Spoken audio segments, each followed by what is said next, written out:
last Saturday I brought you a video on Charles Manson. Today we are going to look at a couple of household names in the criminal underworld. Back in the day, as bad as it was, people actually had a lot of respect for them because they helped out their local community. They knew what it meant to look after their own and people who didn't have a lot. So not everyone was always willing to grass them up to the police. We are of course talking about the Krays. Ronald, or Ronnie as he was known, Kray was born 24th of October 1933. Let's turn down the volume on this laptop because if it goes off it's going to be pretty loud.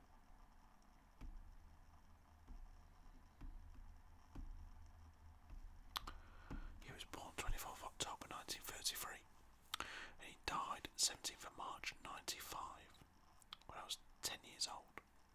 And Reginald, or Reggie as he was known, Kray, was born also 24th of October 93 and died the 1st of October 2000. They were twin brothers. They were English criminals, the foremost perpetrators of organised crime in the East End of London during the 1950s and 1960s.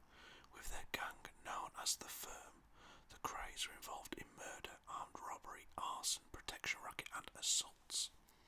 As West End nightclub owners, the Krays mixed with politicians and prominent entertainers such as Diana Dawes, Frank Sinatra and Judy Garland.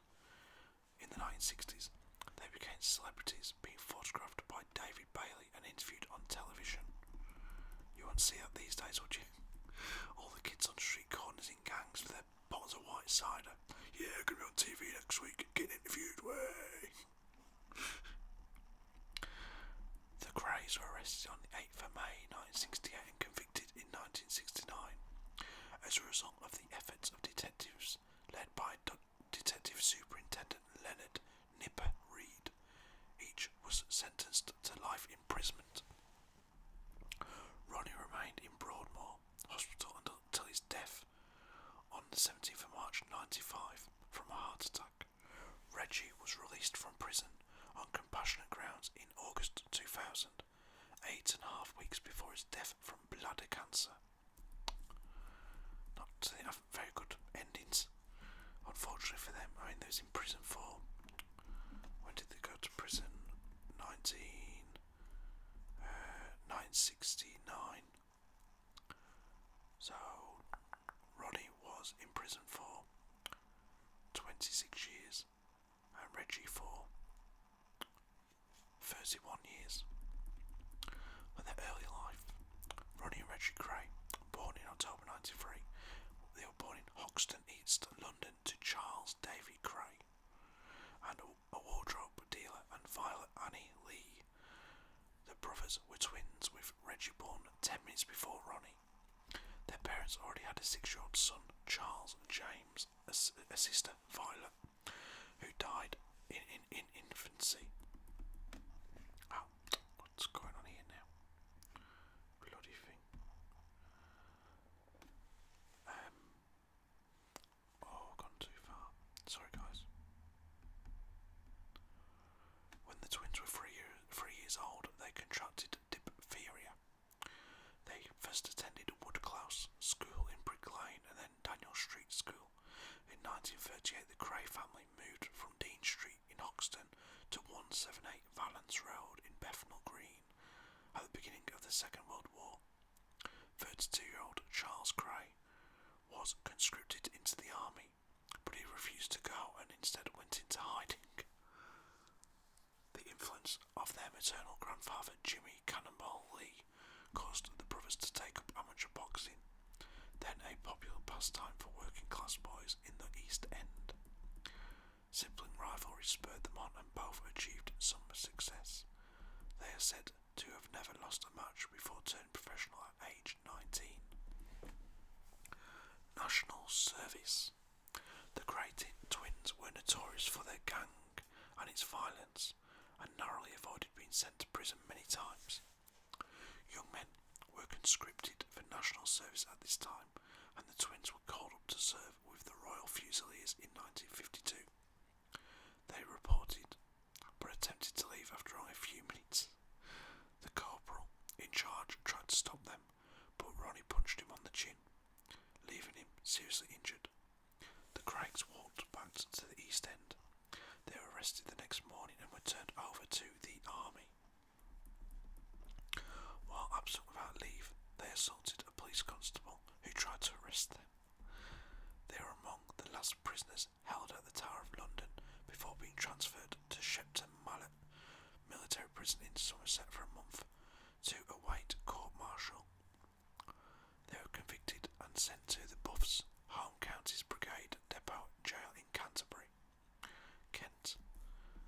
Their behaviour in prison was so bad that they both received dishonourable discharges from the army.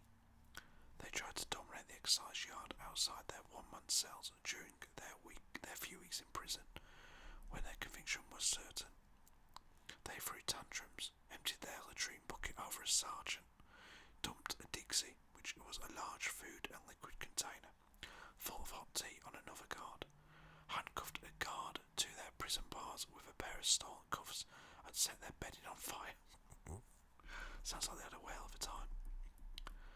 They were moved to a communal cell, where they assaulted their guard with a china vase and escaped. They were quickly recaptured and awaited transfer to civilian authority for crimes committed while at large. They spent their last night in Canterbury drinking cider, eating crisps and smoking cigarillos, courtesy of the young National Servicemen acting as their guards. The Krays' criminal careers. Nightclub owners. Their criminal records and dishonourable discharges ended their boxing careers, and the brothers turned to crime full time. They bought a rundown snooker club in Mile End, where they started several protection rackets. By the end of the 1950s, the Krays were working for J. Murray from Liverpool and were involved in hijacking, armed robbery and arson, through which they acquired other clubs and properties. In 1960, Ronnie Kray was imprisoned for 18 months for running a protection racket and related threats. While Ronnie was in prison, Peter Ratchman, head of a violent landlord operation, gave Reggie a nightclub called Esmeralda's Barn on the Knightsbridge end of Wilton Place, next to a bistro called Jones Kitchen. The location is where the Berkeley Hotel now stands. I'm not sure where that is. This increased the Krays' influence in the West End by making them celebrities as well as criminals. The Kray twins accept a norm according to which anyone who fails to show due respect would be severely punished. They were assisted by a banker named Alan Cooper, who wanted protection against the Krays' rivals, the Richardsons, based in South London. Their celebrity status. In the 1960s, the Kray brothers were widely seen as prosperous and charming celebrity nightclub owners and were part of the swinging London scene. A large part of their fame was due to their non-criminal activities as popular figures on the celebrity circuit, being photographed by David Bailey on more than one occasion and socialising with lords, MPs, socialites and show business characters, including actors George Raft, Judy Garland, Diana Dawes and Barbara Windsor. They were the best years of our lives. They called them the swinging 60s. The Beatles and the Rolling Stones were rulers of pop music. Carnaby Street ruled the fashion world, and me and my brother ruled London. We were fucking untouchable, said Ronnie Kray in his autobiography. Lord Boothby and Tom Dryburgh. The Krays also came to public attention in July '64 when an expose in the tabloid newspaper Sunday Mirror insinuated that Ronnie had conceived a sexual relationship with Robert Lord Boothby, a Conservative politician at a time when being gay was still a criminal offence in the UK. Ronnie was a well-known homosexual. If you've seen the film Legend, you'll see that he was.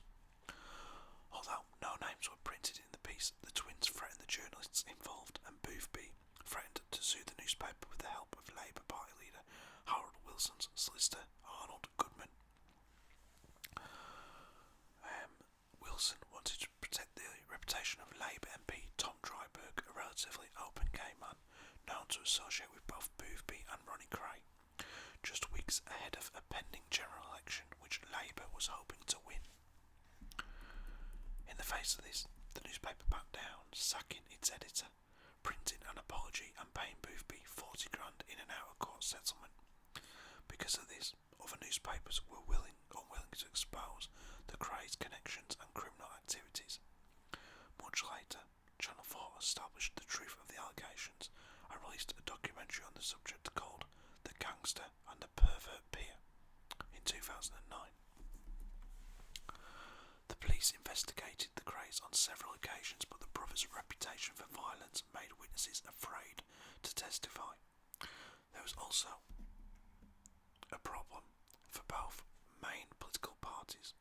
The Conservative Party was unwilling to press the police to end the Krays' power for fear that the Boothby connection would again be publicised.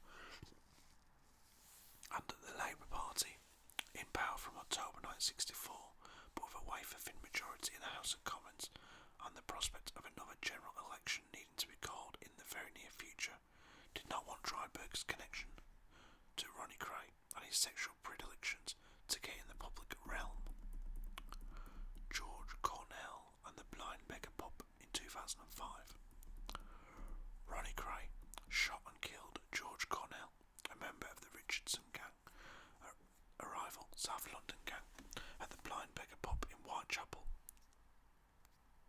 on the 9th of March 1966. The day before, there had been a shootout at Mr. Smith's, a nightclub in Catford involving the Richardson Gang and Richard Hart, an associate of the Krays, who was shot dead.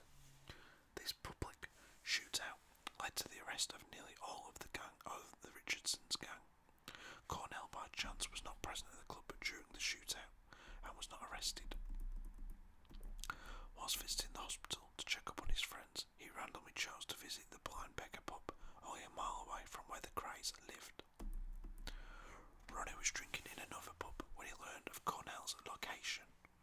He went there with his driver, Scotch Jack, that's John Dixon, and his assistant, Ian Barry. Ronnie went into the pub with Barry, walked straight to Cornell and shot him in the head in public view. Barry, confused by what happened, fired 5 shots in the air, warning the public not to report what had happened to the police. Just before he shot, Cornell remarked, "Well, look who's here." He died at 3 a.m. in hospital. Ronnie Kray was already suffering from paranoid schizophrenia at the time of the killing. According to some sources, Ronnie killed Cornell because Cornell referred to him as a fat booth, a derogatory term for gay men, during a confrontation between the Krays and the Richardson Gang at the Astor Club on Christmas Day 1965. Richardson Gang member Mad Frankie Fraser was tried for the murder of Richard Hart at Mr. Smith's, but was found not guilty. The Richardson Gang member Ray, the Belgian Cullinane, testified that he saw Cornell kicking Hart.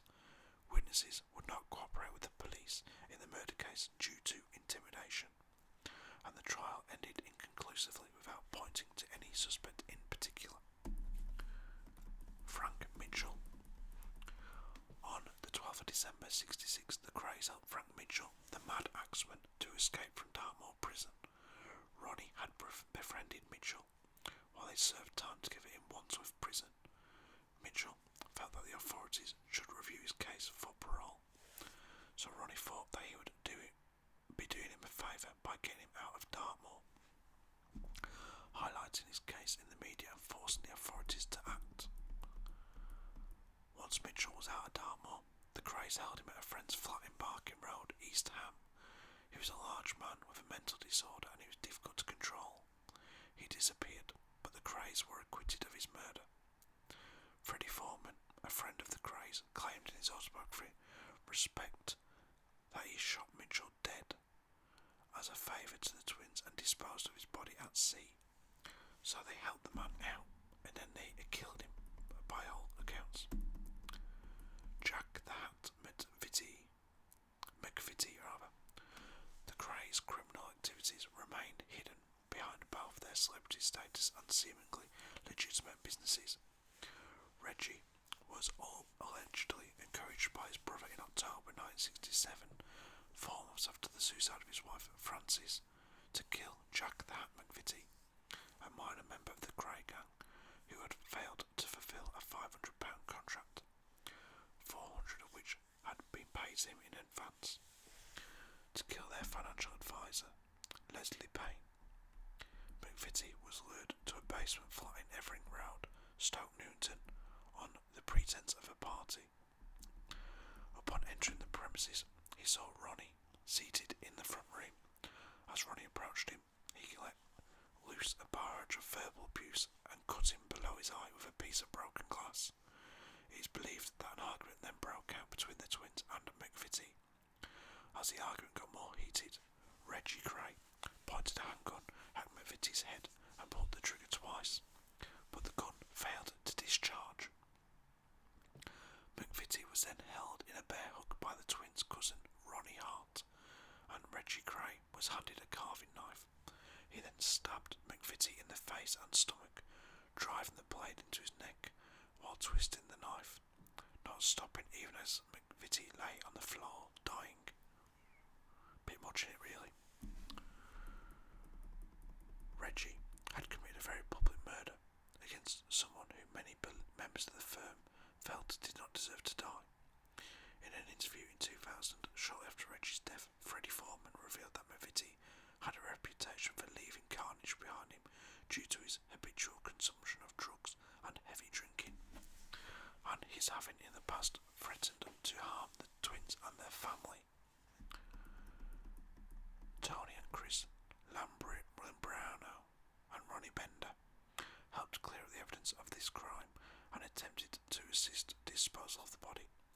With McVitie's body being too big to fit in the boot of the car, the body was wrapped in an eiderdown and put in the back seat of a car. Tony drove the car with the body, and Chris and Bender followed behind, crossing the Blackwall Tunnel. Chris lost Tony's car and spent up to 15 minutes looking around Rotherhithe area. They eventually found Tony outside St Mary's Church, where he had run out of fuel, with McVitie's body still inside the car.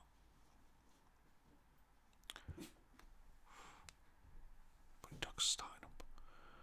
With no alternative than to dump the corpse in the churchyard and attempt to plant a gang south of the River Thames. The body was left in the car and the three gangsters returned home. Bender then went on to phone Charlie Kray, informing them that it had been dealt with. However, upon finding out where they had left McVitie's corpse, the twins were livid and desperately found Foreman, who was then running a pub in Southwark, to see if he could dispose of the body.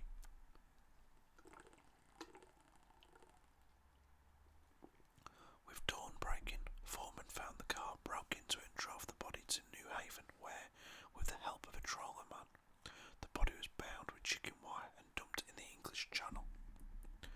This event started turning many people against the Krays, and some were prepared to testify to Scotland Yard as to what had happened. Fearing that what happened to McVitie could easily happen to them, Leonard Nipper Reid reopened his case against them. The arrest and trial. Inspector Leonard Reid of Scotland Yard was promoted to Murder Squad, and his first assignment was to bring down the Kray twins. It was not his first involvement with them. During the first half of 1964, Reid had been investigating their activities, but publicly and official denials of Ron's relationship with Boothby made the evidence that he collected useless. Reid went after the twins with renewed activity in 1967, but frequently came up against the East End wall of silence, which discouraged anyone from providing info to the police. Nevertheless, by the end of 1967, Reid had built up enough evidence against the Krays. Witness statements incriminated them, as did other evidence, but none made a convincing case on any one charge. Early in 1968, the Krays employed Alan Bruce Cooper, who sent Paul Elvey to Glasgow to buy high explosive for a car bomb. Elvie was the radio engineer who put Radio Such on the air in '64, later renamed Radio City. After police detained him in Scotland, he confessed to being involved in 3 murder attempts. The evidence was weakened by Cooper, who claimed that he was an agent for the US Treasury Department investigating links between the American Mafia and the Krays gang. The botched murders were his attempt to put the blame on the Krays. Cooper was being employed as a source by one of Reed's superior officers, and Reed tried using him as a trap for the Krays, but they avoided him. Conviction and imprisonment. Eventually, a Scotland Yard conference decided to arrest the Krays on the evidence already collected, in the hope that other witnesses would be forthcoming once the Krays were in custody. On the 8th of May '68, the Krays and 15 other members of the firm were arrested. Exceptional circumstances were put in place so as to stop any possible cooperation against any of the accused. Nipper Reed then secretly interviewed each of the defendants and offered each member of the firm one chance to come onto the side of the law and order. Whilst in prison, the Krays had come up with a plan, which included Scotch Jack Dixon to confess to the murder of Cornell, Ronnie Hart to take the McVitie, and Albert Donahue to stand for Mitchell. Donahue told the twins directly that he wasn't prepared to be cajoled into pleading guilty, so the anger of the twins. He then informed Reed via his mother, who set up another interview in secret, and Donahue was the first to tell the police everything that he knew. Ronnie Hart had initially not been arrested and was not a name initially sought after by the police. With Donahue's testimony, Hart was hunted down, found and arrested, offering the same terms as the others arrested. Hart then told Reed everything that had happened during McVitie's murder, although he did not know anything about what happened to the body. This was the first time that the police knew exactly who was involved and offered them a solid case to prosecute the twins for McVitie's murder. Although Reed knew for certain that Ronnie Kray had murdered George Cornell in the Blind Beggar pub, no one had been prepared to testify against the twins out of fear. Upon finding out the twins intended to cajole him, Scotch Jack Dixon also turned in everything he knew about Cornell's murder. Although not a witness to the actual murder, he was an accessory, having driven Ronnie Kray and Ian Barry to the pub. The police still needed an actual witness to the murder. They then managed to track down the barmaid who was working in the pub at the time. They gave her a secret identity, and she testified to seeing Ronnie kill Cornell. Frank Mitchell's escape and disappearance was much harder to obtain evidence for, since the majority of those arrested were not involved with his planned escape and disappearance. Reed decided to proceed with the case and have a separate trial for Mitchell once the twins had been convicted.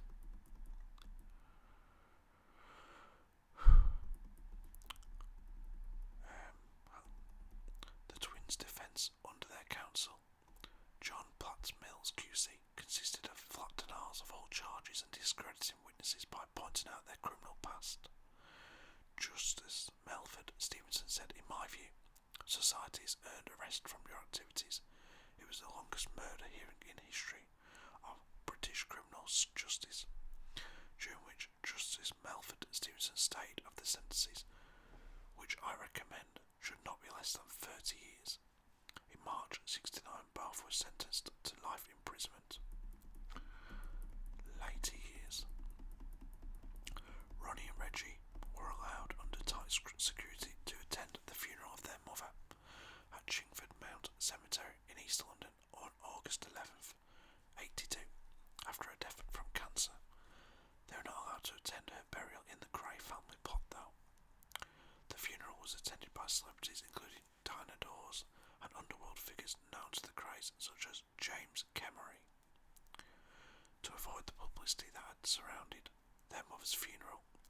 The twins did not ask to attend their father's funeral in March '83, a year later. In '85, officials at Broadmoor Hospital discovered a business card of Ron's that led to evidence that the twins, from separate institutions, were operating Krays Enterprises, a lucrative bodyguard and protection business for Hollywood stars. From prison, bloody hell. Together with their older brother, Charlie Kray, and an accomplice at large. Among their clients was Frank Sinatra, who hired 18 bodyguards from Krays Enterprises on his visit to the 1985 Wimbledon Championships. Documents released under Freedom of Information laws revealed that although officials were concerned about this operation, they believed that there was no legal basis to shut it down. Ronnie Kray was a Category A prisoner, denied almost all liberties and not allowed to mix with other prisoners.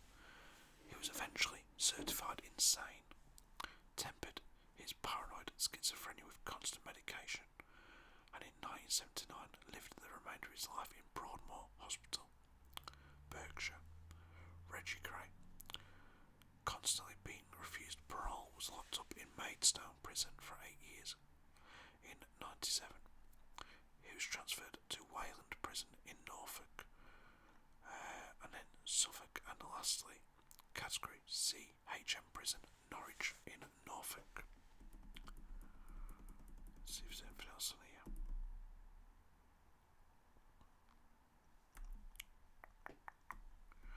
Their deaths. Ronnie died on the 17th of March '95 at the age of 61 at Wrexham Park Hospital in Slough, Berkshire. He had suffered a heart attack at Broadmoor Hospital 2 days earlier. Reggie was allowed out of prison in handcuffs to attend the funeral. During his incarceration, Reggie Kray became a born-again Christian. He was freed from Wayland on the 26th of August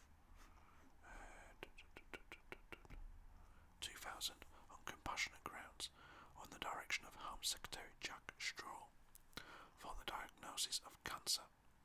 He had been diagnosed with bladder cancer earlier that year, and the illness had been declared as terminal. The final weeks of his life were spent with his wife of 3 years, Roberta, in a suite at the Townhouse Hotel in Norwich. Having left the Norfolk and Norwich Hospital on the 22nd of September 2000. On the 1st of October 2000, Reggie died in his sleep. 10 days later, he was buried beside his brother Ronnie in Chingford Mount Cemetery. During the funeral, crowds of thousands lined up to applaud signs of relief from his threats. Others weeping at the loss of a patron who protected them from police harassment and prevented social crimes like child abuse and rape. The Kray twins commanded both fear and admiration from the residents. Ronnie and Reggie's older brother Charlie Kray was released from prison in 1975 after serving 7 years for his role in their gangland crimes, but was sentenced again in 1997 for conspiracy to smuggle cocaine in an undercover drug sting. He died in prison of natural causes on the 4th of April 2000, aged 73. So yeah guys, that's the video. Hope you enjoyed it and learned something that you didn't know beforehand about the Krays, Ronnie and Reggie. Watch the movie Legend with Tom Hardy. He's fantastic in that, playing both Ronnie and Reggie. Also pick up a book about him if you want to know any more. There's loads of books out there. I've got one by the detective who brought him down. I'm sure it's wrote by him, called Bringing Down the Krays. I've not read it yet, but I intend to at some point. Hope you enjoyed the video. Check out all the other stuff I've done this week. Royal Rumble predictions with Raw and SmackDown review. We've had what did I do yesterday? We've had a shopping haul. The Morning of Life episode 1. Last week we had the Charles Manson video. We had conspiracy theories this week, which we covered the Ku Klux Klan. We've covered the Spanish League in last Monday. Loads of stuff to go check it out. Thumbs up, subscribe, comment below, hit the notification bell so you don't miss out on future videos. And I'll see you all again tomorrow. Have a great day. Take care. Bye bye.